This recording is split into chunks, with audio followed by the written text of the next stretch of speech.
मादशान्मुग्धा कथमतनुवशत्वान्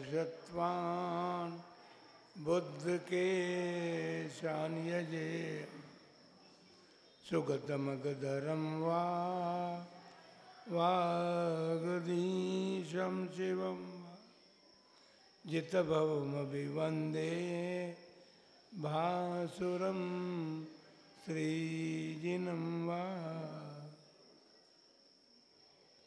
देवादिदेव 1008 श्री महावीर भगवान की 20वीं सदी के प्रथमाचार्य चारित्र चक्रवर्ती आचार्य श्री शांति सागर जी महाराज की, परम पूज्य आचार्य श्री वीर सागर जी महाराज, परम पूज्य आचार्य श्री शिव सागर जी महाराज की, परम पूज्य दीक्षा गुरुवर्य आचार्य श्री धर्म सागर जी महाराज की, परम पूज्य आचार्य श्री अजित सागर जी महाराज की, परम पूज्य शिक्षा गुरुवर्य आचार्य कल्प श्री सुत सागर जी महाराज की,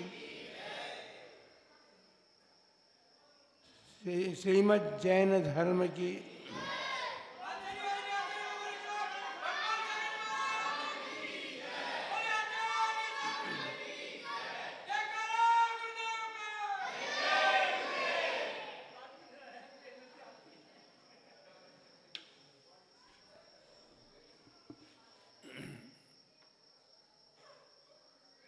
दीपावली पर्व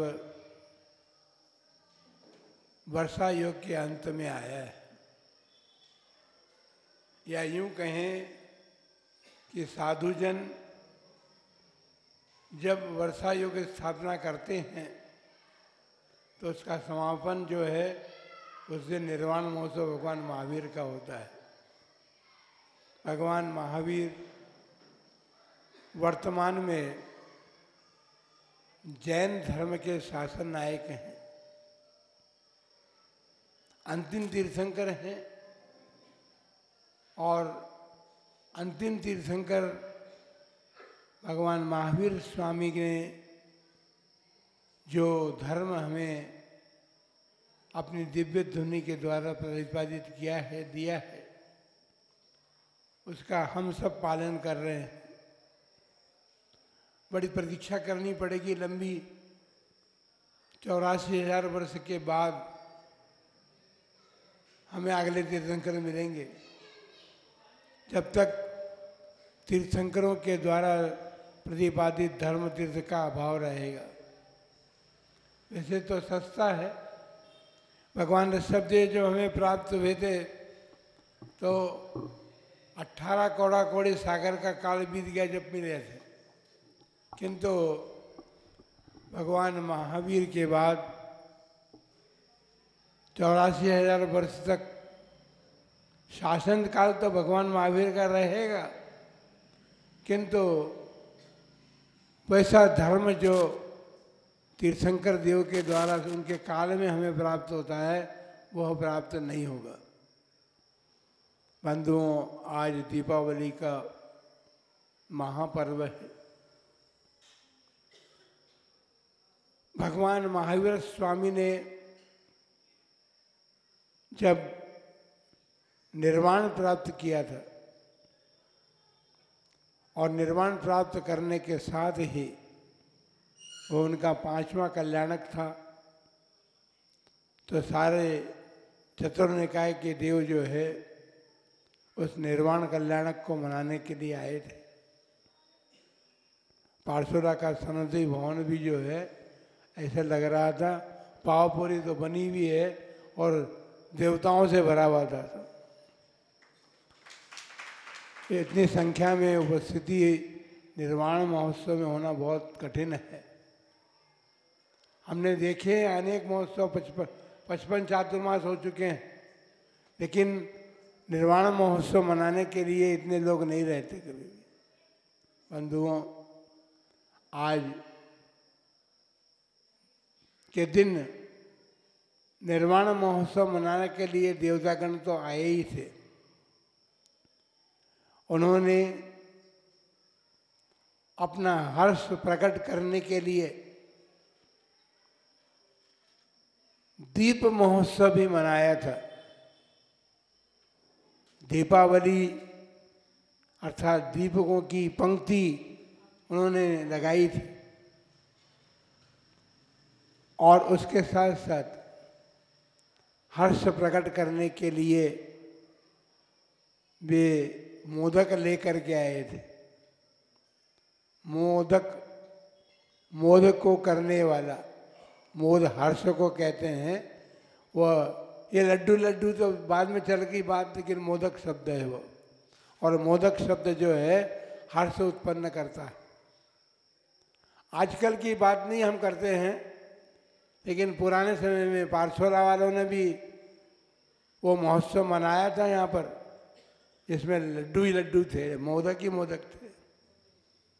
आचार्य पदारोहण जब यहाँ पर मनाया गया था तो कमरे के कमरे लड्डुओं से भर दिए गए थे। तो मोदक है। हर्ष का कार्य जब भी हमारे जीवन में आए तो हर्ष ही उत्पन्न कराता है। आज हमने उस हर्ष को मनाते हुए भगवान महावीर स्वामी के चरणों में मोदक समर्पित किया। और एक ही नहीं, 2551 मोदक का प्रतीक रूप में हमने और भी मोदक चढ़ाए हैं भगवान महावीर स्वामी के सामने। किंतु ये तो प्रातः काल की घटना है। दीपावली हम दो कारणों से मनाते हैं, क्योंकि भगवान महावीर ने जब निर्वाण प्राप्त किया था तब तो देवतागण आए थे और देवतागणों के साथ मनुष्यों ने भी उस पर्व को मनाया था। किंतु भगवान महावीर स्वामी के प्रमुख मुख्य गणधर जो थे इंद्रभूति गौतम, जिन्हें सौधर्म इंद्र भगवान महावीर के संवत्सरण में लेकर के आया था, उसका कारण ये था कि केवल ज्ञान प्राप्त होने के बाद 66 दिन तक भगवान मौन रहे, उनकी दिव्य ध्वनि नहीं गिरी। उसका कारण ये था कि दिव्य ध्वनि झेलने वाला भी कोई चाहिए ना। एक स्थान पर कहा है अरसिकेशु, जिनमें रस नहीं है उपदेश श्रवण करने का, उनमें रस निवेदन करने का भाग्य मुझे मत देना। ऐसा एक स्थान पर एक कारु ने कहा। कारण ये है कि भाई यदि रस नहीं है, जिनमें रस होता है वो उपदेश को ग्रहण करते ही करते। आज गौतम स्वामी जब संवत्सरण में आए थे तो उन्हें सम्यक दर्शन की प्राप्ति हुई। उसके बाद उन्होंने दीक्षा धारण की। दीक्षा धारण करने के साथ साथ उन्हें मन पर यह ज्ञान भी हुआ, लेकिन मन पर ज्ञान के साथ केवल ज्ञान की प्राप्ति आज के संध्या काल में हुई थी उनको। भगवान महावीर प्रातःकाल मोक्ष को प्रहारे और सायंकाल गौतम गणधर ने केवल ज्ञान प्राप्त किया था। 2 दिन धनतेरस के दिन से लेकर के आज तक हमारे दीपावली पर्व मनाने का जो मुख्य कारण है वो ये है, क्योंकि वो धनतेरस तो अब बन गई क्योंकि धन की पूजा करने लगे लोग, लेकिन धन्य तेरस है वो क्योंकि भगवान महावीर ने योग निरोध किया था और योग निरोध करने के बाद उन्हें अयोग दशा प्राप्त होकर के केवल ज्ञान प्राप्त हुआ था, मोक्ष प्राप्त हुआ था। तो मोक्ष प्राप्त करने के पश्चात वे तो निर्वाण को चले गए, लेकिन उसके बाद अनुबद्ध केवली की परंपरा चली गौतम स्वामी ने केवल ज्ञान प्राप्त किया उसी दिन संध्या को। जब गौतम स्वामी को निर्वाण प्राप्त हो गया तो सुधर्मा स्वामी ने केवल ज्ञान प्राप्त किया, और जब सुधर्मा स्वामी को निर्वाण हुआ उसी दिन जम्बू स्वामी ने केवल ज्ञान प्राप्त किया। ये केवल ज्ञान प्राप्त करने की परंपरा अनुबद्ध केवली हैं। ये क्रम से क्रम एक मोक्ष जाए उसी दिन केवल ज्ञान हो, ये अनुबद्ध केवलियों की 3 केवली अनुबद्ध हुए। लेकिन वैसे भगवान महावीर के पश्चात 8 भव्य प्राणियों ने केवल ज्ञान प्राप्त करके मोक्ष प्राप्त किया है। ये हम सबका सौभाग्य है कि हमने भगवान ऋषभदेव से लेकर भगवान महावीर तक की तीर्थंकर परंपरा को जानने का पुरुषार्थ किया है। नहीं किया है तो उसको जानने का पुरुषार्थ करना चाहिए। उत्तर पुराण में अजितनाथ से लेकर के भगवान महावीर पर्यंत तीर्थंकर जो वे हैं उन सब का वर्णन किया है। हमारे 24 तीर्थंकर भगवान हुए हैं, लेकिन 24 तीर्थंकर, क्योंकि अनादिकाल से तो ये परंपरा रही है कि अयोध्या महानगर जो है वह तीर्थंकरों की जन्मभूमि रही है। सभी तीर्थंकरों ने वहीं जन्म लिया है, और जो जन्म लेता है वो निर्वाण को भी प्राप्त करता है। जन्म लेने का मतलब जिन तीर्थंकरों ने जन्म लिया है उनकी बात हम कर रहे हैं, क्योंकि तीर्थंकर नियम से निर्वाण को प्राप्त करते हैं। हमने जन्म लिया है तो नियम से मृत्यु को प्राप्त होगा, ये बात तो निश्चित है। ये मनुष्य भविष्य छूटेगा, लेकिन अच्छा यह है कि जन्म से लेकर मरण हो उससे पहले हम अपने जीवन का निर्माण कर लें, और निर्माण करके हम निर्माण की भूमिका बनाने का प्रयत्न करें, जैसे तीर्थंकरों ने की है, जो मोक्ष गए उन जीवों ने की है। बंधुओं, आज का दीप मालिका का अर्थात यह भी कहें कि आज प्रकाश का पर्व है। अज्ञान अंधकार से हमारी आत्मा जो है अंधकार में डूबी हुई है, और ये दीप मालिका का पर्व जो है, दीपकों के प्रकाश से जैसे अंधकार दूर होता है, उसी प्रकार भगवान के महावीर के पश्चात गौतम गणधर जब केवल ज्ञान को प्राप्त हुए तो केवल ज्ञान लक्ष्मी भी प्राप्त हुई। भगवान महावीर ने तो मोक्ष लक्ष्मी को प्राप्त किया। उसके बाद इंद्रभूति गौतम ने केवल ज्ञान लक्ष्मी को प्राप्त किया। लक्ष्मी अनेक प्रकार की होती है। अब सब धन लक्ष्मी भी है, धन लक्ष्मी की पूजा करने लग गए लोग। अरे केवल ज्ञान और मोक्ष लक्ष्मी जिनने प्राप्त की उनका महोत्सव मनाने का पर्व है हमारे जैन कुल में तो। लेकिन हम सब लोगों के बीच में रह करके धन की पूजा करने में लग गए। वैसे देखा जाए तो किसी धर्म वालों ने तो पृथ्वी की पूजा भी की है, गोवर्धन की पूजा भी करते हैं वो लोग। तो ये सब क्या बात है? इसके पीछे कोई ना कोई कारण तो है। इस कारण से हमें उन कारणों की चर्चा नहीं करनी है। हमें तो ये बात समझना है कि आज हमने निर्वाण महोत्सव मनाया है और शाम को दीपावली मनाएंगे। हमारे धर्म के लोगों के लिए बही खातों की पूजा भी करते हैं, क्योंकि व्यापारी वर्ग है। लेकिन उसके साथ वहाँ पर हमें कल चित्र बटे थे, वो चित्र ऐसे ही नहीं है, उसमें भगवान महावीर का फोटो भी है। जिनवाणी के रूप में सरस्वती की पूजा करनी है, वो सरस्वती का चित्र भी उसमें है। और वो सरस्वती जो है सुजानगढ़ लाडनू जो है वहाँ की वो सरस्वती का चित्र है।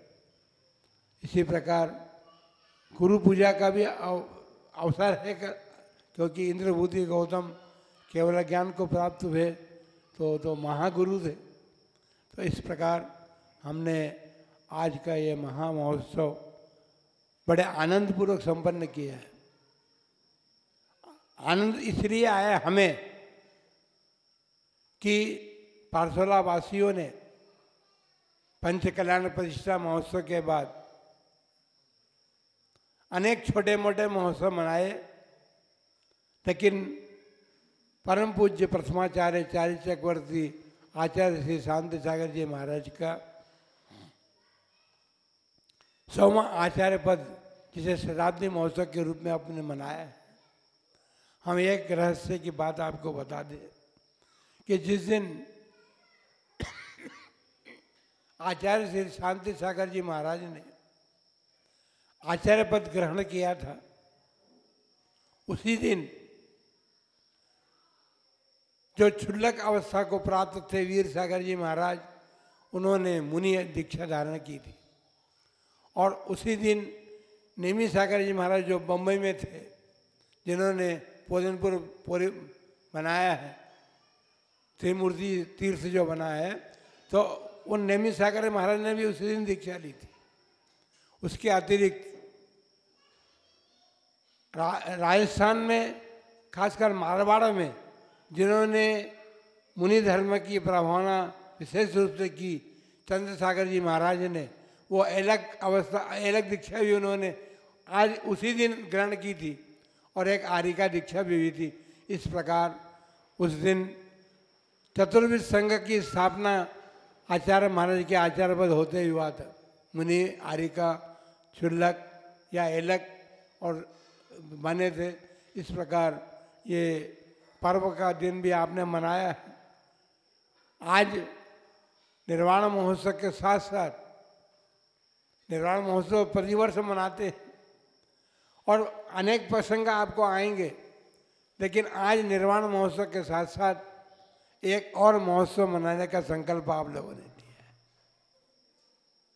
वह संकल्प ये है, वो लड्डू वड्डू की बात नहीं मैं कर रहे हैं। लड्डू तो आपको चढ़ाना ही है, मोदक चढ़ाना है, लड्डू नहीं चढ़ाना है। जो मोद को दे आपको, हम तो इस बात के लिए हर्षित हैं कि आपने चातुर्मास संपन्न होने के बाद अष्टानी का महापर्व से 2-3 दिन आगे चल करके आपने एक विधान का संकल्प लिया है कि हम विधान भी संपन्न करेंगे। चातुर्मास संपन्न कराया है तो उसकी आपूर्ति जो है, उसकी पूर्ति तो हम निर्वाण विधान करके करेंगे। तो सर्वतोभद्र विधान है, ये तो नया नाम दिया गया है और ज्ञानमती माता जी ने इसका निर्माण किया विधान का। इस विधान में जिस प्रकार 3 लोक विधान में लोक के संपूर्ण चैत्यालयों की पूजा की जाती है, उसी प्रकार सर्वतोभद्र विधान में भी वही बात है।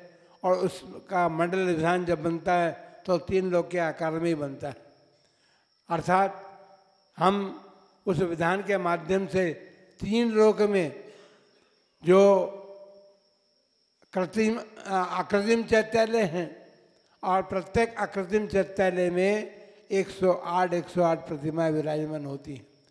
सामान्य विधान नहीं है। 108 प्रतिमा जिन चैत्यालय में विराजमान है, उन चैत्यालयों की पूजा हम करेंगे उस उद्यान के माध्यम से। बहुत बड़ा पुण्य का संचय करेंगे, क्योंकि 3 लोक के अकृत्रिम चैत्यालयों की पूजा करना कोई सामान्य बात थोड़ी है। हम तो कर ही नहीं सकते, देवतागण आकर के करते हैं उनकी पूजा। उनके चैत्यालय में भी अकृत्रिम चैत्यालय है। तो इस प्रकार अकृत्रिम चैत्यालय और भगवान की पूजा करने का हमें सौभाग्य प्राप्त हुआ है। इसका संकल्प समाज ने किया है, इसका हमें हर्ष है। क्योंकि 3 लोक विधान की बात भी एक बार मुंह से किसी के निकली थी कि महाराज 3 लोक का विधान होना चाहिए। हमने इसलिए ऐसा सोचा है क्योंकि दरियावाल में अष्टानिका महापर्व में कल्पद्रुम विधान होगा, सलुम्बर में सिद्ध चक्र विधान होगा, तो फिर यहाँ कोई नई बात तो होनी चाहिए ना। इसलिए हम, क्योंकि हमेशा पार्श्वरा वासियों ने कोई कोई नया काम अपने हाथ में लिया है, इसलिए तीन लोक मंडल विधान के रूप में सर्वतोभद्र विधान हम संपन्न करेंगे और उस संपन्न करने में सारी समाज को भाग लेना है। सारी समाज बैठेगी। हम तो ये सोचते हैं कि सब लोग भाग लें ताकि ये सन्मति भवन, क्योंकि विधान भी तो बड़ा बनेगा, तो ये जगह तो बहुत चाहिए अपने को, तो धक्का लगा करके इस विधान भवन को हम बड़ा करेंगे सब मिल करके, तो अच्छा होगा। हमारे महाराज ने तो कुछ और सोची थी बात, लेकिन वो समाज को संभव नहीं होती, क्योंकि जो अपना उद्यान बन रहा है, उद्यान में एक भवन बना हुआ है, उसका हाल तो बहुत बड़ा है। वहाँ ये विधान संपन्न करने का मानस बना था, महाराज के मन में आई थी बात। फिर भी समाज के उसको देख करके इसी सन्मति भवन में हम उस विधान को संपन्न करेंगे। तो आज के दिन एक हर्ष का, क्योंकि मोदक तो चढ़ा है, वो तो हर्ष का कारण है ही, लेकिन हर्ष के उस मोदक के साथ एक लड्डू हमें भी मिल गया है।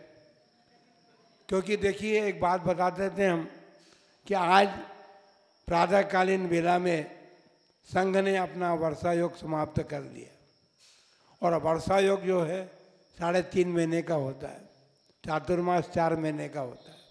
क्योंकि अष्टनिका पर्व जब संपन्न होगा तब तक चातुर्मास चलता है, लेकिन 3.5 महीने का वर्षा योग है, और उससे भी सबसे कम दिनों का वर्षा योग जो है पुष्पेंद्र भूतबली आचार्य ने किया था। आषाढ़ शुक्ला 11 को उन्होंने चातुर्मास स्थापना की थी। हाँ, वो 100 दिन का होगा, क्योंकि वहाँ से लेकर के और दीपावली के दिन समाप्त हो गया। तो इस प्रकार सबसे खाली नहीं दिखे, जो भी दर्शन करने आए तो उसको लगे कि हाँ कुछ न कुछ हुआ है। तो आचार्य श्री के चित्रों की चित्रावली हम उसमें लगाएंगे, तो आप सब उसकी भई मानसिकता बनाए कर रखे, मानसिक बनता बन चुकी। हमारे जयंती लाल जी कोठारी ने तो कह दिया कि जब तक महाराज यहाँ हैं, जितने दिन भी नहीं, जितने दिन भी यहाँ रहें, उतने दिन तक तो मैं बराबर बना रहूँगा और सब कार्य संपूर्ण कराऊँगा पूरे कार्य होने के बाद। तो दूसरी बात ये, हमारे चातुर्मास कमेटी के अध्यक्ष पचौरी जी हैं, उन्होंने भी बहुत बड़ा काम किया है। अरे आगंतुकों, लोगों को, मेहमानों को भोजन कराना कोई सामान्य बात तो नहीं, वो काम भी बहुत बड़ा था। उसके अतिरिक्त अभी एक काम बाकी है उनके मन में, वो काम, क्यों पचौरी जी तैयार होना? हाँ, वो कार्य पर करना है पूरा, वो कभी भी किसी भी दिन हो सकता है, पूरा करना पड़ेगा, ये ध्यान रखना। पचौरी जी ने आहार देने का मानस बनाया है, इसलिए वो जिस दिन बड़े महाराज का जिस दिन भी आहार हो उनके घर में, उस दिन आहार देना शुरू करेंगे। इसलिए बंधुओं, ये चातुर्मास जो है कुल मिलाकर के बड़े हर्षोल्लास के साथ संपन्न हुआ है। चातुर्मास तो अभी संपन्न नहीं हुआ, वर्षायोग संपन्न हुआ है। चातुर्मास तो संपन्न होगा, विधान करेंगे और भी कार्य करेंगे, उद्यान का निर्माण होकर के हम उसको भी पूर्ण करके यहाँ से विहार करेंगे। कोठारी जी ध्यान रखना, उसके बिना विहार नहीं करेंगे। जब हमने संकल्प लिया, आप लोगों ने संकल्प लिया, आप लोगों ने बड़ी उदारता के साथ वो पृथ्वी उस उद्यान के लिए भेंट की समाज ने, तो वहाँ पर उस उद्यान का निर्माण भी पूरा होने पर ही संघ विहार करेगा, ऐसा मानस हमारा। क्योंकि हम आज इसलिए बोल रहे हैं कि भाई वैसा न समझे कि आज वर्षा पूरा हो गया तो समाज सो जाए। इसी प्रकार जागृत रहे समाज, और जागृति आप में बनी रहे, इस जागृति का पूरा लाभ जो है आप लोगों ने लिया है, लेते रहें और देवशास्त्र गुरु की परम भक्ति आपके हृदय में इसी प्रकार से बनी रहे। जिस प्रकार से आपने देवालयों को सजाया है, उसके साथ साथ उसी प्रकार हम उस उद्यान को भी समझाए, क्योंकि वो उद्यान गुरु की स्मृति में हम निर्माण कर रहे हैं। तो इसलिए हमें जो कल्पना की थी शताब्दी महोत्सव की, वो कल्पना भी पाठशाला वासियों ने अपनी भक्ति से उसे पूर्ण किया है। आप सबके लिए हम मंगल आशीर्वाद देते हैं और इसी प्रकार आप देवशास्त्र गुरु की भक्ति में संलग्न रह करके अपने अज्ञान अंधकार को, मिथ्यात्व अंधकार को दूर करके और अपने इस मनुष्य जन्म को सार्थक करें। जय बोलो महावीर भगवान की।